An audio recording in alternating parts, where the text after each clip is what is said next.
எல்லோருக்கும் வணக்கம். இந்த காட்சியை பாருங்கள். இந்த காட்சியோட நம்ம தெய்வம் அனுமானும் இருக்கார் பாருங்கள். பாருங்கள் அந்த காட்சி எப்படி இருக்குன்னு பாருங்கள். 2 அனுமானையும் பாருங்கள்.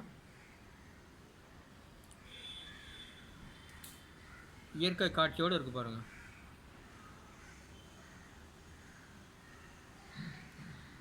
இந்த இயற்கை காட்சியோட அனுமான் பார்க்குறதுக்கு கிடைக்க மாட்டார் அப்படின்னு எனக்கு தெரியுது.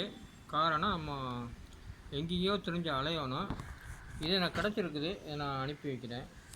பாருங்கள். பார்த்து இவரையே கும்பிட்டு நமது ஆசீர்வாதங்களை வாங்கி நாம் நலமுடன் வாழ்வோம் அப்படிங்கிறக்கா அனுப்பி வைக்கிறேன். மீண்டும் சந்திப்போம்.